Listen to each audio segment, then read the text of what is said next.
Today, it's the National Football League. It's Week 1 of the NFL on EA Sports.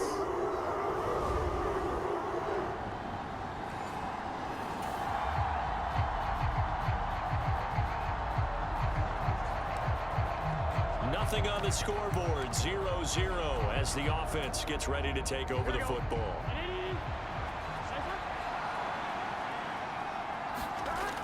They'll look to throw here on first down. Buying time to his left. And able to get this one across the 45 before he's brought down. The escapability in evidence there as that one good for 15 and a first. That's the first time he's called his own number, but he's got to be overjoyed with the results. He wasn't just going to settle for a modest gain. To me, he was determined to come through with a big message to a defense that slept on him in the pocket.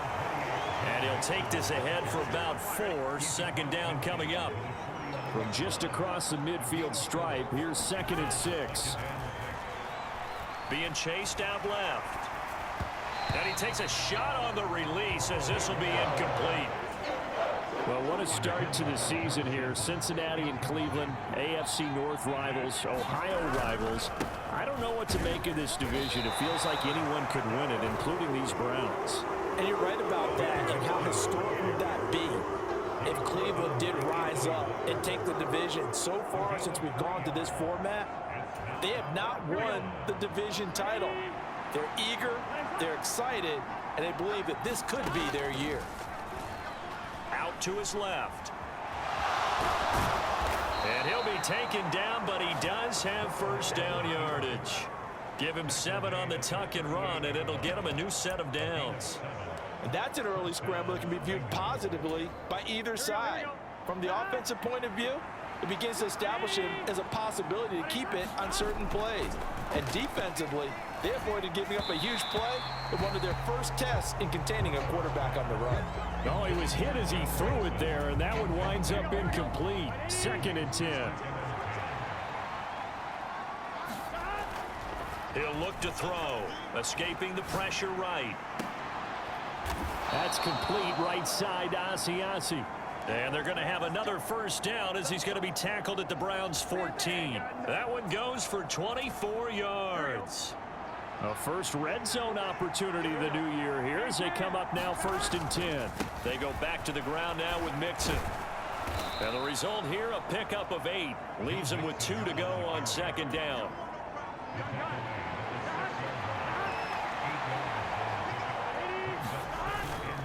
They'll stay on the ground. Mixon again.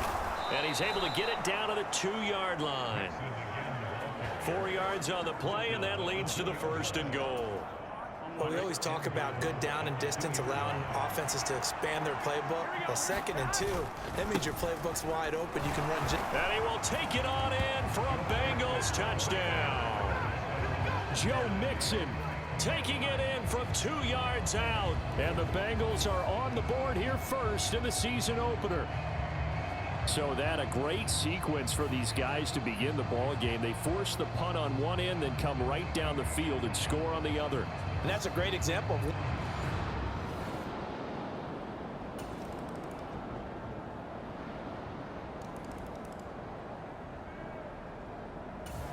the Bengals drive about to get going. And one of the things we like to hit on every year are the new rule changes. And we got a few for 2023. A lot are procedural, having to do with deadlines and roster construction and such. But 2 kind of caught my eye, Charles. One is the option to fair catch a kickoff and have it come out to the 25 like it does in college. You like that? I don't like it at all. I don't like it in college. I don't like it in the NFL. I want to have something different. And I really wanted the special teams coaches to be a little bit more involved. But I do understand why the league is doing it. They believe it promotes safety, and it's hard to argue against that. What about, this is the other one, guys can now wear the number 0. We've already seen some make the switch. Calvin Ridley, DeAndre Swift, Braxton Berrios, amongst others. Yeah, and you know something? When you see those guys make that move, I don't mind that at all right? A little more expressionism for these guys. I love it. I just think we didn't go far enough. What about 00, like Jim Otto used to wear or Kenny Burrow used to wear? Let's add that back to the NFL jerseys. Looking for more there on first down, but this throw downfield incomplete. Now a 2nd and 10. They'll set up a throw. Flushed out right. And that will be incomplete. Trying to dial up the long way out there, but it'll be 3rd down. That's some good closing speed there defensively, because that looked open for a minute. But that's great work with the ball in the air. Never gave up, converged on his man, and broke the play up. And that is incomplete. Oh, he had a defender right there with him to force that to the ground. And 4th down now coming up. And here's Brad Robbins now.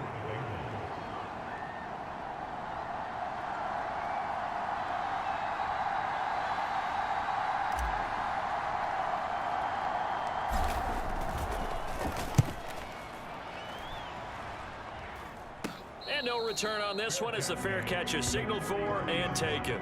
So a change. The Cincy offense about ready to go here on their next drive.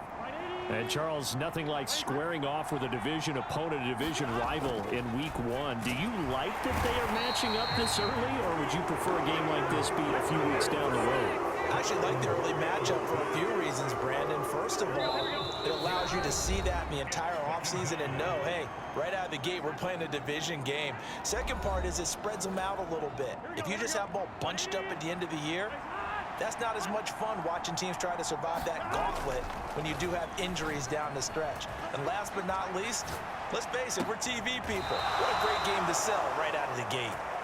And he's going to be taken down right there at the 27-yard line. Back to throw now on first down. Dancing to his left. Looking deep here for Chase. Launches deep. A jump ball, and this is caught. A big play there for Cincinnati. 46 yards. So now then, the big play has him all the way inside the 30 now, 1st and 10. Flush to his right. Reaching up for it, and he's got it. Devin Asiasi with an acrobatic catch. And the Bengals will take the lead here in the final minute of the first half. Their first passing touchdown of the ball game, and they go to the big tight end in those sure hands, and he provides the score. Certainly looked like they were focused on taking.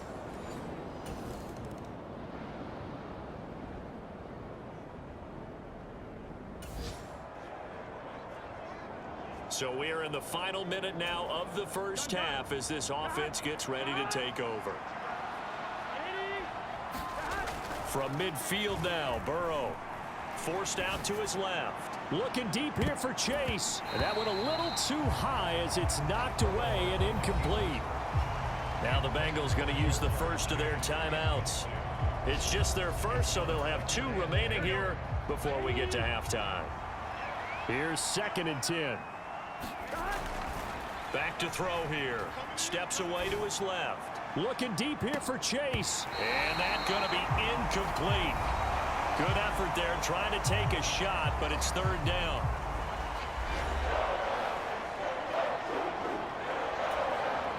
So back-to-back incompletions, and that has him staring at a 3rd and 10. Back to throw. Eluding the pressure right. Now on the run. He'll throw it back deep over the middle. And unable to connect. Incomplete. I'll give them credit. They took their shot, but it's going to bring up 4th down.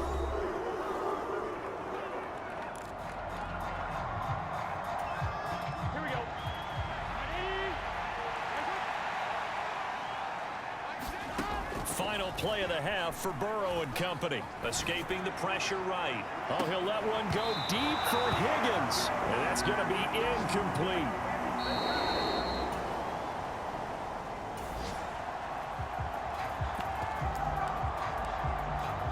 So this offense will head back out there already in excellent field position thanks to the interception. On first down, he'll drop to throw. Now Burrow loses the football. Oh, and one of the linemen on the other side has got it. Look at the big man rumble. And he's into the end zone. It's a fumble return for the Browns.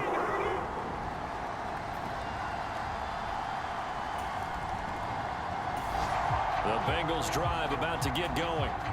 And let's just say they're going to be looking to start over on this drive. A few moments ago, they were in the exact situation, but their first play led to a fumble that was returned for 6. Yeah, you definitely have to have a short memory to play in the NFL. You got to remember what you did wrong so you don't repeat it, but you can't dwell on it because then you will repeat it, and that's what you don't want to do. A big play there for Cincinnati. 43 yards. So the big play changes the complexion of things. Here's 1st and 10 just outside the 30. Burrow going to give this to Mixon. And he'll go down at the 26 following a gain of 6. You know what really fires up offensive linemen? When the guy that is carrying the ball behind them can create his own space and break a tackle along the way. Heck of a broken tackle, but only able to work this down near the 23.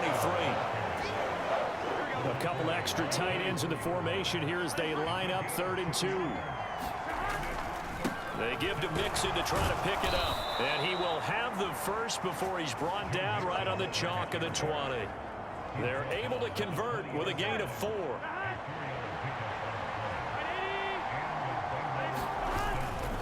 Mixon with a 1st down carry. And they'll get this down to the 10. 57 yards rushing for him now on what was his 10th carry of the ball game.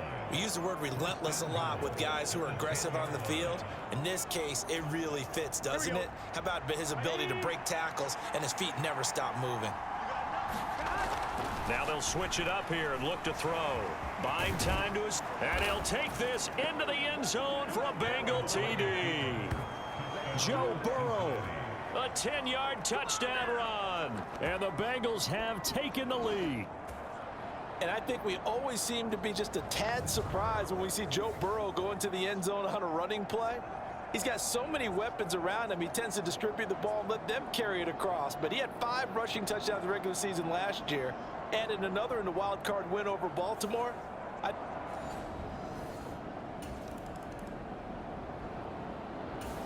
The Cincy offense about ready to go here on their next drive. This drive here beginning probably with a pair of motivated groups. Remember, the offense scored a touchdown on their last time out, looking to repeat that in Charles's defense. They were very frustrated after giving up 6 the last time on the field. And frankly, it's just a battle of wills in a lot of ways because you know they're both motivated. They both game plan for this drive, and they both have specific outcomes in mind. To me, it just comes down to who can execute better and which side can step up and assert its will over the other. He will find his man Chase complete. And 2 big plays right in succession as this one goes for 27.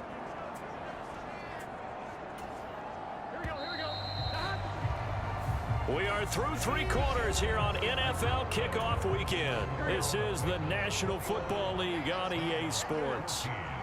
And we're back now here in Cleveland. Mixing up the middle. And not a whole lot of room to operate there on the 1st down run. He gets maybe 3.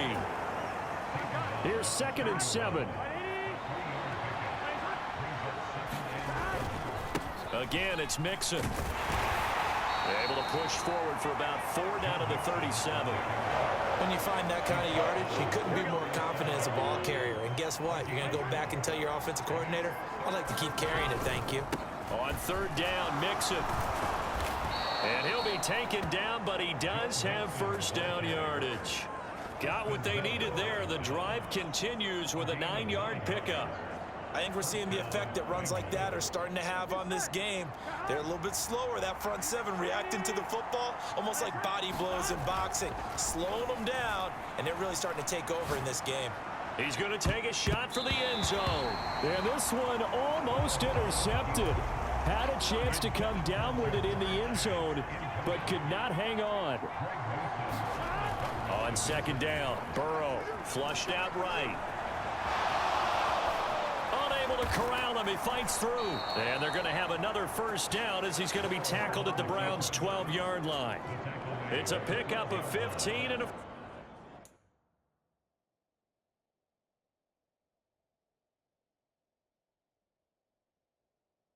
fresh set of downs. Partner, even I can figure out who deserves the lion's share of credit for their lead right now because he has been terrific in a dual threat role, really chewing up yardage and getting them points with his legs. Simply put, That defense has had no way of stopping him, and that's why his side is on top. And this one incomplete. Oh, a dangerous throw. Nearly picked off in the end zone, but instead second down. Being chased out left. And he'll be brought down here at the 3-yard line.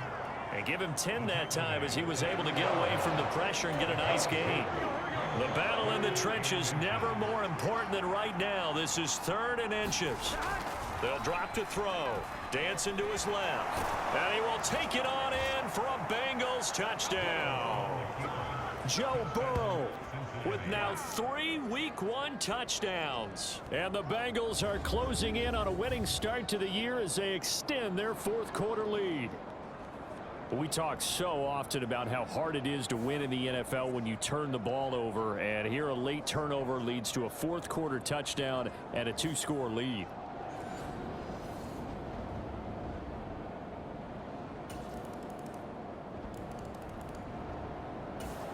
The Bengals drive about to get going. And with that last touchdown, I mean, we're set up for a good finish here. Some things to consider, Charles. Obviously, it's a very close game. You're in the 4th quarter. Defensively, they've got all 3 timeouts in their back pocket. So the chess match really ramps up, doesn't it? Because in these situations, what do? Do you run the ball and kill the clock here? Or do you try and bury them with another score? And how about the... Oh, a leap, and he will make the catch.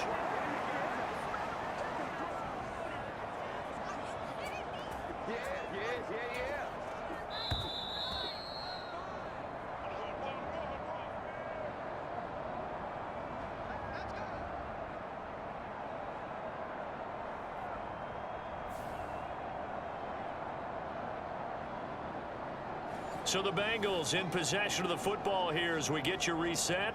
They've got a 1st and 10 as they look to try and finish this one off.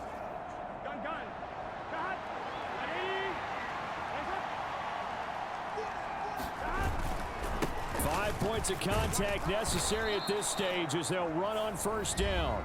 And now right out of the 2-minute break, we'll get a timeout used defensively with 1:56 to go. So they come up on 2nd down. If they can get another run like we just saw, would likely put an end to this thing. He's going to get it again. Just looking to get forward and protect the ball. Now the Browns signal for the 2nd of their timeouts. That'll leave them with just 1 remaining in this 4th quarter play. 3rd and inches, and they've got some extra beef up front. 3 tight ends. Once again, they run with Mixon. And he will have a Bengals 1st down, and it's celebration time on that sideline, and they've earned it.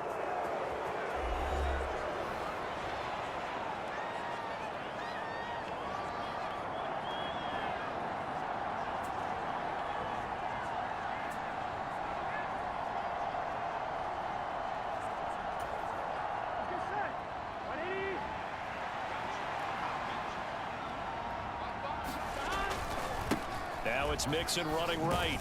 He'll be dropped at the 25 after a gain of 6. I like it. I like the call. Still an opportunity to run the football and chew up a little more time off the clock. 2nd down and 4.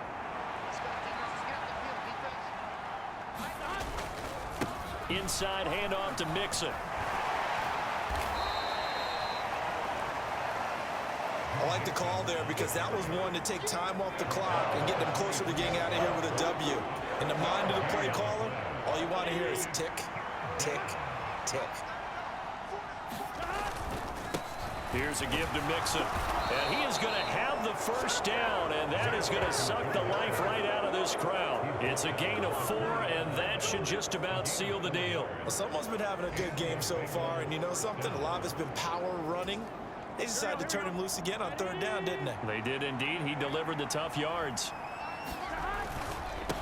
A handoff to Mixon. And they'll get him down after a pickup of 8, 2nd and 2. Well, they'll take that every time with a lead. 1st down, 4th quarter, getting 8 yards. You love that. They will take it, and you have to ask the defensive guys, why did you give it? I mean, you know the situation. You're down, have to stop them, have to get the football back. But 8 yards on first down puts them back on their heels. And the stop will come inside the 5 at the 4.